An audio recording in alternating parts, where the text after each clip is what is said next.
first tutorial of the new year, and I'm really excited about it because I'm doing something a little different. Today I am working with white chocolate ganache. I have discovered that I love working with ganache. It's so easy to make, 2 ingredients only, and you can whip it up in no time. I love that it sets up firm even at room temperature, so it's great to use as is or as a base to any fondant work or modeling chocolate or whatever you prefer working with. This whole cake is ganache, the flowers and everything. It's really easy to paint on. So yeah, I made a cake similar to this out of fondant. It was like the maroon cake. If you follow me on Instagram, you've probably seen it, and I was super excited about that cake because it actually made the Martha Stewart's Best of Fall wedding cake, so that was exciting for me. So I thought I would teach how to do the basics of that cake just with different ingredients. I hope you try making this.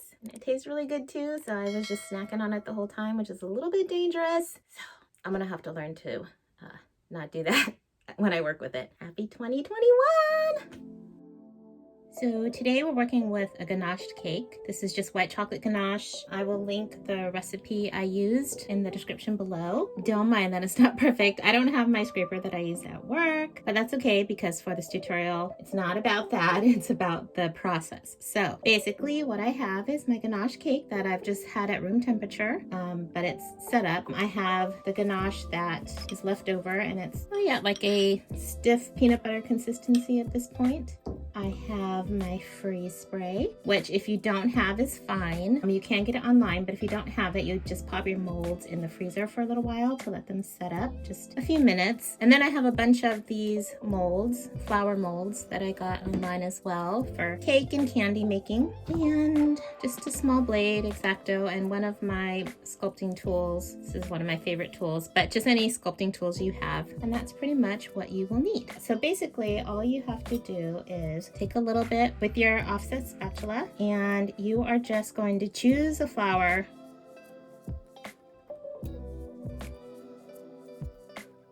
I would just do several. And I'm just going to press it in like you're spackling a wall. Get it all nice and level. And you can just do them all really at one time. I've also got some leaves. I'm just going to use the side of my knife to sort of clean off the top. With this big mold, it has a bunch of little flowers in it. You could always microwave this a little bit so it's a little more runny, and then you could always pour it in and then set it in the freezer for a few minutes. But I'm just going to force some of this in there. I also want to get this big flower over here. So then all you have to do is use your freeze spray. The mold so you can see that it's pulling away, and then you'll have your little flower.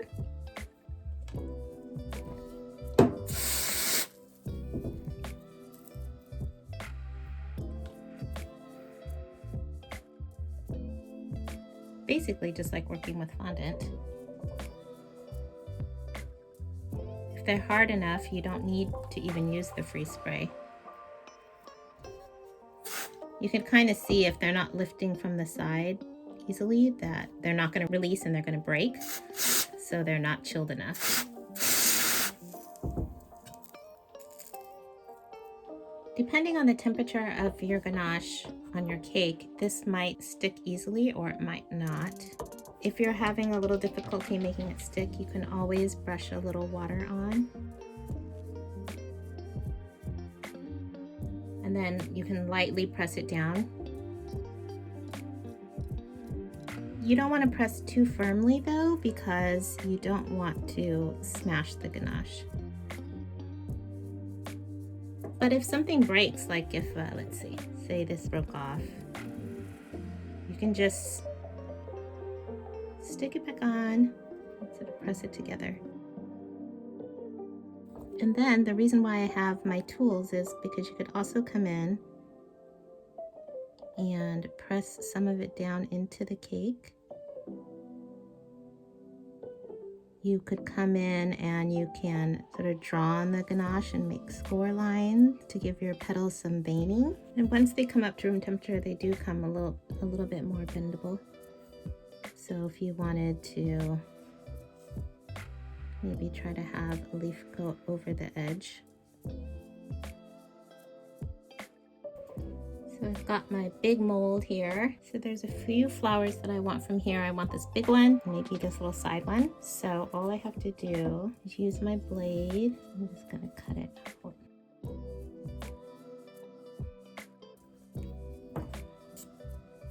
So I got my big flower. Strange thing is though, they didn't add really a center to that flower. So we are going to make one.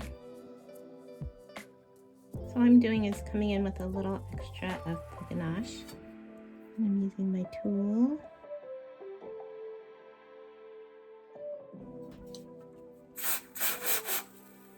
And I just hit it with a little freeze spray just to solidify it a little more because it was becoming a little too soft. And that way I can manipulate it. So then all you have to do is keep going until you get a finished composition that you like.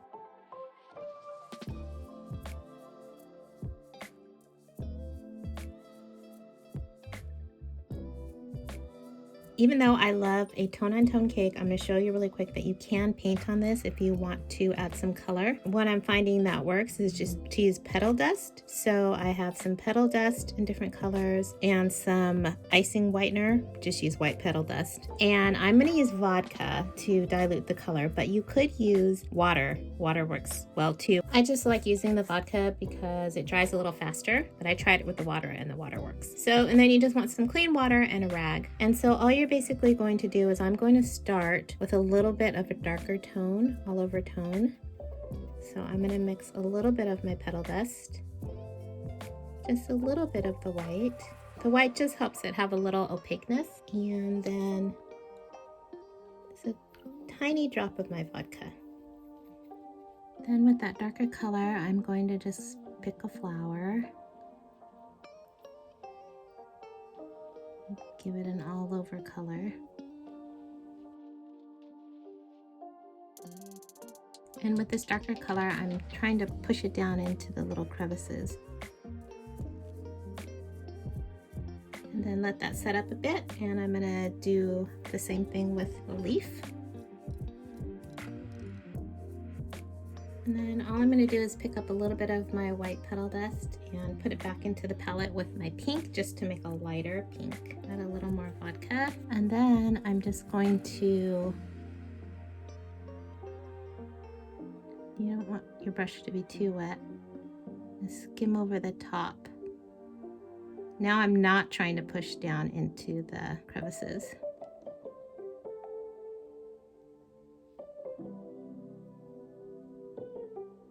Because I want the dark part to sort of be my shadows. And then I'm going to do the same for the green. If you don't like something that you did, you can lift it a little bit just with a clean brush dipped into your vodka or your water. And just keep lifting it. Wipe your brush off in between. You might not be able to get all the color off, but you can lighten it enough to where you can paint back over it. But because the ganache has all these different textures to it, I think this would be a really great technique if you're trying to make sort of a stone look, to paint the flowers sort of grays and things like that. You can even color your ganache and then come in and paint some of the details with the darker color gray paints to get that concrete or that stone carved look.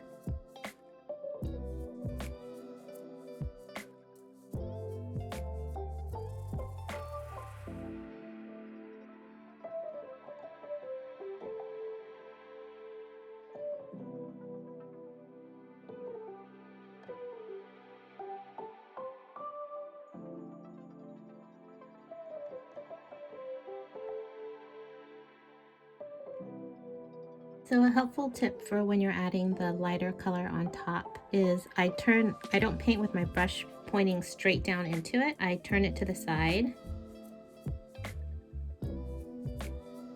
so that it has less of a chance of dipping down into the deeper lines.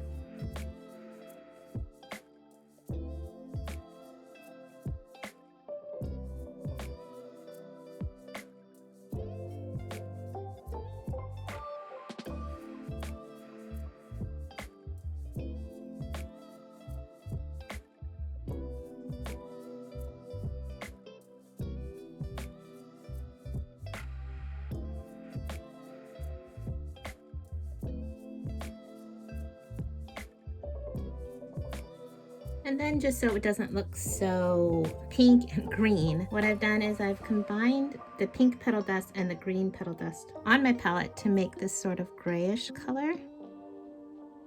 And I'm just going to come in and dirty up some of these leaves. I wiped most of the color off on my towel, but I'm just adding a little bit of that grayish color to the base of some of these leaves and maybe into the recesses here, just so it looks a little less juvenile.